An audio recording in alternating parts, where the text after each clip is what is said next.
ইয়াতে এটা ভুল আছে টাৱাং মিজোৰামত নাই টাৱাং আছে অৰুণাচল প্ৰদেশত ঠিক আছে গতিকে ছাত্ৰ ছাত্ৰীসকল ইয়াৰে উত্তৰটো আমি অৰুণাচল প্ৰদেশ বুলি লিখিম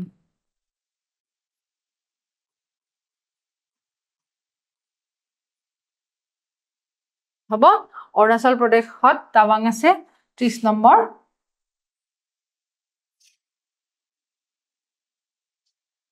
হ'ব তাৰ পিছত বৰাক আছে অসমত 31 নম্বৰ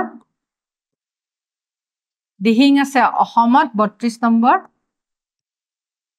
জিবো আছে অৰুণাচল প্ৰদেশত জিৰো আছে অৰুণাচল প্ৰদেশত কিমান নম্বৰত 33 নম্বৰত জুকু আছে নাগালেণ্ডত জুকু এটো পাহাৰ হয় জুকু হিলছ নম্বৰ আছে আমাৰ 34 জুকু হিলছ এটা বৰ ধুনীয়া পৰ্যটনস্থলী হয় ব্ৰহ্মপুত্ৰ আছে অসমত 35 36 আছে ইম্ফল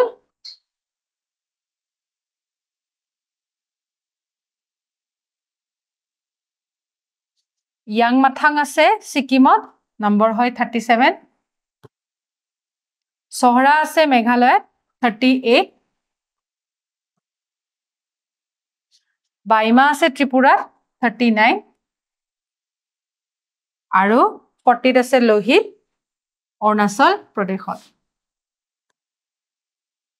ঠিক আছে গতিকে ছাত্ৰ ছাত্ৰীসকল আজি আমি এইখিনি বস্তু ইয়াতে প্লট কৰি দেখুৱালো নিশ্চয় তোমালোকে বুজি পাইছা তোমালোকে এইদৰে তোমালোকৰ মানচিত্ৰখনত এই নম্বৰসমূহ দি দিবা বুলি আশা ৰাখিলো তাৰ পিছৰ প্ৰশ্নটোলৈ যাওঁ ওপৰৰ চিত্ৰৰ উত্তৰ পূৰ্বাঞ্চলৰ পৰম্পৰাগত বস্তু দেখুৱা খালি বাকচবোৰত তলত দিয়া ৰাজ্যসমূহৰ যথোপযুক্ত নামেৰে পূৰ কৰা ঠিক আছে এতিয়া ইয়াতে কেখনমান ঠাই বিশেষে কাপোৰ দিয়া আছে ঠিক আছে এই ঠাই বিশেষে কাপোৰ কিখন কি বাৰু তোমালোকে ক'ব পাৰিবানে এখন কিহৰ ছবি বাৰু ক'ব পাৰিবানে এখন হৈছে অসমৰ ঠিক আছে অসমৰ লোকসকলে পৰিধান কৰে গামোচা হয়নে নহয় এইখন হৈছে নাগালেণ্ডৰ ঠিক আছে গতিকে ইয়াতে আমি নাগালেণ্ড লিখিম তাৰপিছত এইখন হৈছে মেঘালয় হ'ব তাৰ পিছত এইখন হৈছে মণিপুৰৰ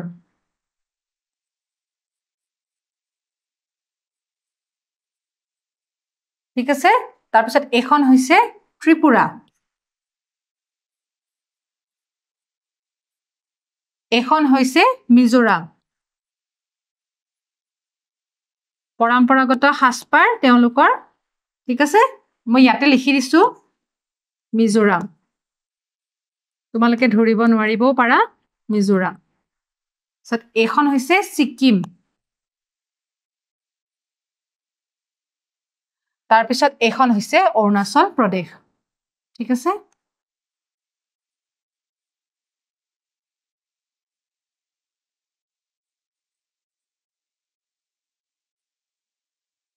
হ'ব গতিকে ছাত্ৰ ছাত্ৰীসকল আমি কি পালো অসমৰ এখন নাগালেণ্ড তাৰপিছত মেঘালয় মণিপুৰ ত্ৰিপুৰা মিজোৰাম তাৰ পিছত এখন আছে সিকিম আৰু এখন আছে অৰুণাচল প্ৰদেশ আশা ৰাখিছো তোমালোকে ধৰিব পাৰিছা গতিকে ইয়াৰে আমাৰ গোটেই ৰাজ্যকিখনৰ কাপোৰ কিখন যিকিখন পৰম্পৰাগত সাজপাৰ ইয়াতে দিয়া আছে আমি হেনেকে নামকেইটা লিখি দিলো ঠিক আছে তাৰ পিছৰ প্ৰশ্নটোলৈ যাওঁ অমিলটো বাছি উলোৱা উত্তৰ পূৰ্বাঞ্চলত পালন কৰা কেইটামান উৎসৱ হৈছে বিহু লছাৰ মাউৎসুমু সাবসাৰকুট নক্ৰেম আৰু পোংগল গতিকে ইয়াৰে উত্তৰকেইটা আমি ফাৰ্ষ্টতে জানি ল'ব লাগিব বিহু ক'ত পালন কৰা হয় অসমত ঠিক আছে লছাৰ ক'ত পালন কৰা হয় অৰুণাচল প্ৰদেশ মাউৎসু ক'ত পালন কৰা হয় নাগালেণ্ডত সাবসাৰকুট ক'ত পালন কৰা হয় মিজোৰামত নক্ৰেম মেঘালয়ত আৰু পোংগল হৈছে তামিলনাডুত ঠিক আছে আমি গম পালো এতিয়া ইয়াতে কৈছে যে অমিলটো বাছি উলিয়াব দিছে গতিকে ছাত্ৰ ছাত্ৰীসকল ইয়াৰে অমিল হল পোংগল ঠিক আছে হ'ব ইয়াৰ পিছৰ প্ৰশ্নটোলৈ যাওঁ হেনেকৈ প্ৰশ্ন উত্তৰ পূৰ্বাঞ্চলত উৎপাদিত কেইবিধমান সামগ্ৰী হৈছে থাংকা হৰাই বাটিক নুগবি মিত্ৰ শিল্প কৌনা ঘাঁহৰে উৎপাদিত সামগ্ৰী আৰু এৰি সূতা গতিকে ক'ত হয় এইকেইটা সামগ্ৰী ক'ত উৎপাদিত কৰা হয় থাংকা অৰুণাচল প্ৰদেশ শৰাই অসমত, বাটিক গুজৰাটত, নুংবি মৃৎশিল্প মণিপুৰত, কৌনাখাৰেৰে উৎপাদিত সামগ্ৰী মণিপুৰত, এৰী সূতা অসমত। গতিকে ইয়াৰে উত্তৰটো আমি ক'ত দেখা পালো? ইয়াতে দেখা পালো বাটিকত। বাটিকত মানে গুজৰাটত উৎপাদিত সামগ্ৰী হয়, গতিকে এইটো হৈছে অমিল শব্দ। ঠিক আছে, তাৰ পিছৰ প্ৰশ্নটোলৈ যাওঁ। উত্তৰ পূৰ্বাঞ্চলত উৎপাদিত এবিধ বাঁহ বেতৰ সামগ্ৰী হৈছে মেঘামখক, জাপি, মুঢ়া, চালনী, পৰ্চেলেন, শীতল পাটি। গতিকে ইয়াৰে উত্তৰকেইটা আমি চাই লওঁ আকৌ দেই। মেঘামখক হয় মেঘালয়ত, জাপি অসমত, নাগালেণ্ড আৰু অসমত মুঢ়া হয়, চালনী অসমত হয়, পৰ্চেলেন গুজৰাটত আৰু শীতল পাটি অসমত। গতিকে এই পৰ্চেলিনটোৱে হৈছে ইয়াৰে ভিতৰত অমিল শব্দ। ঠিক আছে, ইয়াৰ পিছৰটো চাওঁ দেই। খ নম্বৰ প্ৰশ্নটো হৈছে উত্তৰ পূৰ্বাঞ্চলত প্ৰচলিত এটা আঞ্চলিক ভাষা হৈছে খাচী, আন্দামানিজ, লেপচা, মিচিং, আগামী আদি। গতিকে খাচী হৈছে মেঘালয়, আন্দামানিজ আন্দামান নিকোবৰত কোৱা হয়, তাৰপিছত লেপচা ছিকিমত, মিচিং অসমত, আগামী নাগালেণ্ডত। ঠিক আছে, গতিকে এইকেইটা ভাষাৰ নাম ক'ত ক'ত আমাৰ ৰাজ্যত আছে সেইকেইটা দিয়া হ'ল। গতিকে ইয়াৰে ভিতৰত অমিলটো হৈছে আন্দামানিজ।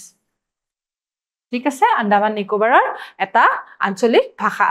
ঠিক আছে, উত্তৰ পূৰ্বাঞ্চলত প্ৰচলিত এটা লোকনৃত্য হৈছে হুজাগুৰি, ৰাসলীলা, জগাই, ভাংৰা, বাগৰুম্বা, চেৰাও আৰু চেংচাং।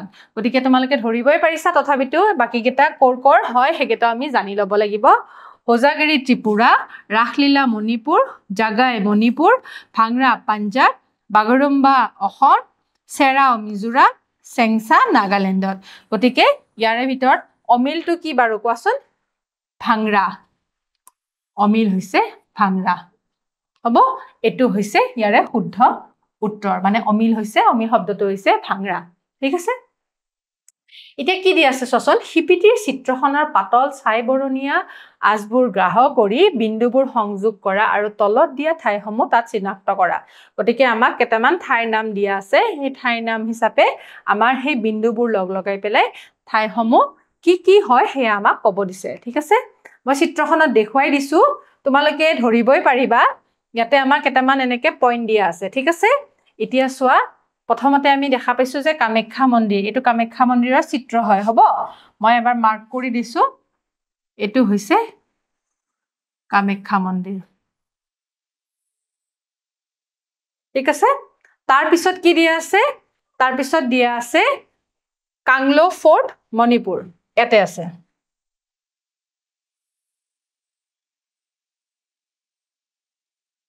ঠিক আছে, তাৰপিছত কণ্টেক বুদ্ধ বিহাৰ ছিকিমত এইটো আছে। হ'ব, তাৰপিছত চোৱা ফাংবেং গাঁও অৰুণাচল প্ৰদেশৰ চিত্ৰ হৈছে এইটো। ঠিক আছে, শিলৰ ভাস্কৰ্য ত্ৰিপুৰাৰ চিত্ৰ হৈছে এইটো। তোমালোকে ধৰিব পাৰিছানে? এতিয়া চোৱা, পাক ঐতিহাসিক শিলৰ সাঁকো মেঘালয়, এইখিনি। ঠিক আছে, তাৰ পিছতেই এই পাক ঐতিহাসিক শিলাস্তম্ভ মিজোৰামৰ চিত্ৰ হৈছে এইটো। ঠিক আছে, মই নামটো লিখি দিছো ওপৰতে। আৰু এইটো হৈছে কহিমা যুদ্ধৰ স্মৃতিসৌধ, নাগালেণ্ডত আছে। ঠিক আছে, হ'ব। গতিকে ছাত্ৰ ছাত্ৰীসকল, আমি এইদৰে এই ঠাইবিলাকৰ নাম আমি ইয়াতে লিখি দিছো। তোমালোকে নিশ্চয় ধৰিব পাৰিছা। এই চিত্ৰকেইখন বুজি পেলাই তোমালোকে এই ডটবিলাক যে আছে, এই ডটবিলাক তোমালোকে এনেকে ৰং কৰি পেলাই উলিয়াই ল'বা আৰু এই নামবিলাক তাতে বহুৱাই দিবা। গতিকে ছাত্ৰ ছাত্ৰীসকল, এইটো পাঠৰ দ্বিতীয় ভাগৰ কৰ্মপুথিত থকা প্ৰশ্নসমূহ আজি আমি আলোচনা কৰিলো। আশা ৰাখিছো তোমালোকে বুজি পাইছা। অহা ক্লাছত এটা নতুন পাঠ লৈ তোমালোকৰ মাজলৈ আকৌ আহিম। তেতিয়ালৈ সামৰিছো, নমস্কাৰ।